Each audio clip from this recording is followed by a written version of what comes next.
Looks can be deceiving. I remember the first time I saw a canoe gliding over the water, gracefully, silently, effortlessly. It was beautiful.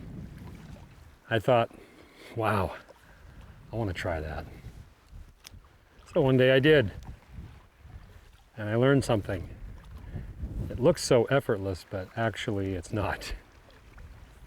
There's some power you've got to put in that stroke. Far away, it just looks just graceful, gliding across the water.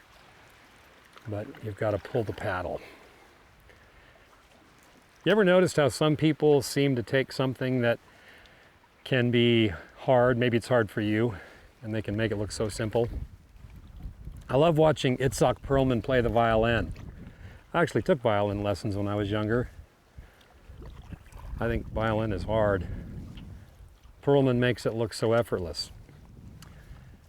But don't let the looks fool you. It takes a lot of practice. Perlman will tell you.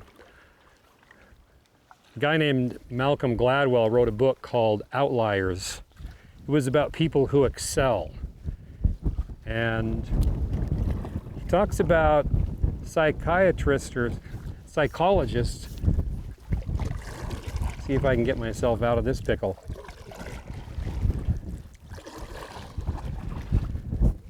Especially when you throw a little wind in the mix. Takes a little more effort.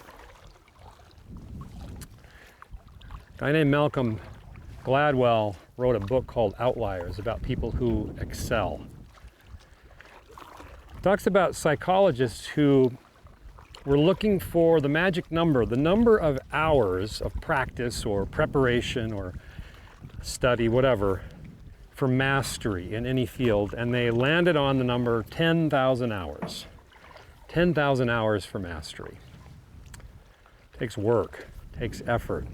What about the Christian life?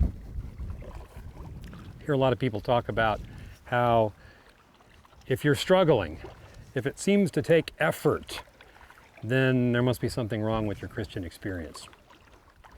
But the Bible is full of stories about effort. Think of the ark.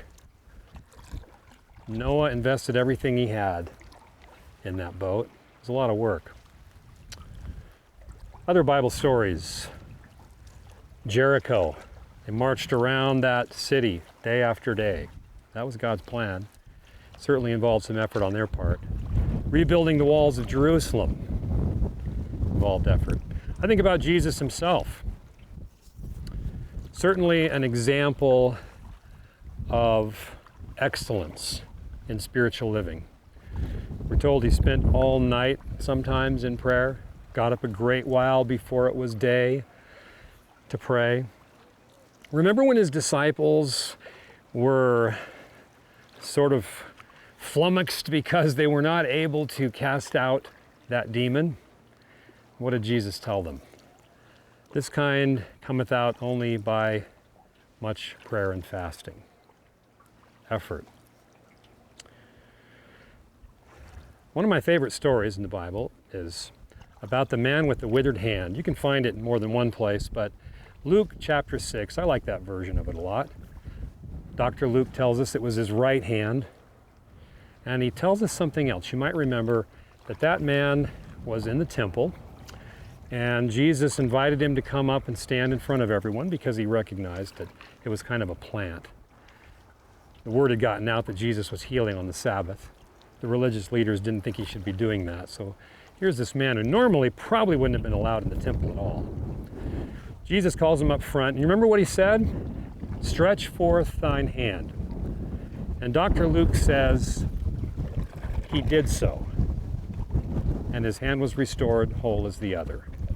I love that story. He did so. He stretched forth his hand. It's ironic, that's the one thing he couldn't do, is stretch forth his hand, but Jesus asked him to do it. Combine his human effort with divine power. It's a biblical concept, human effort and divine power. You might be thinking, well, I have been exerting effort and it seems like I'm not getting any results. Another story, Mark chapter 5, a woman who had a physical problem. She was bleeding, hemorrhaging. The Bible says that she had suffered many things from many physicians, and she spent all that she had trying to get well. She was still sick. I love the way that the book, The Desire of Ages, captures this story. On the way to the ruler's house, Jesus had met in the crowd a poor woman who for 12 years had suffered from a disease that made her life a burden.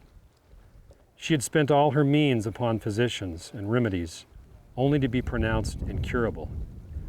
But her hopes revived when she heard of the cures that Christ performed. She felt assured that if she could only go to him, she would be healed. In weakness and suffering, she came to the seaside where he was teaching and tried to press through the crowd, but in vain. Again, she followed him from the house of Levi Matthew, but was still unable to reach him. She had begun to despair when, in making his way through the multitude, he came near where she was. I love this picture. She's chasing after Jesus and she can never quite reach him. We don't know exactly how long this was going on, maybe several days. And she finally came to the point of despair, and then Jesus turns. He heads toward her in the crowd and comes near where she was. How near did he get? Well, if you read the story in the Bible, it says that she succeeded in touching, and it says here in the Desire of Ages, just barely touching the hem of his garment. That means she did a nosedive. She just pushed through the crowd. She finds herself down on the floor, literally. Her finger reached out, just barely touches the hem of his garment. But that's all she needed to connect with divine power.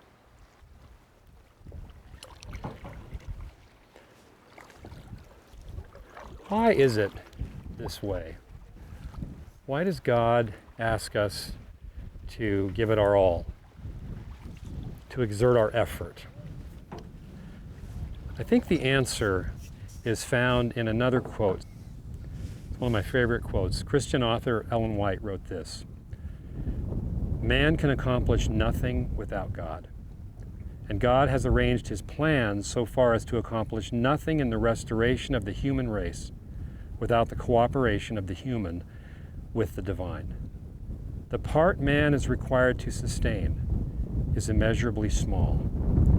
Yet, in the plan of God, it is just that part that is needed to make the work a success."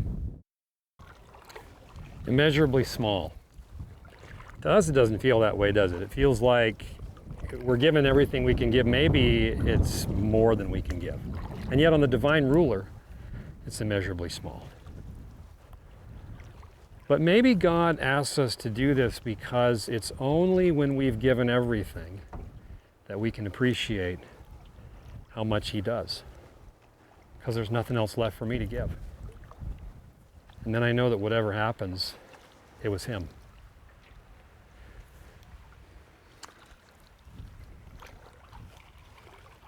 Do you feel like you've been giving it your all? Your efforts have maybe been not giving you the results you want? Don't give up. Keep paddling. Keep pressing on. You're almost there. Jesus is about to come near where you are. That's going to change everything. And it'll be worth all the effort. Thanks for checking out my YouTube channel. Please subscribe by clicking that button below. Watch more of our videos by clicking over here. Thanks again for watching.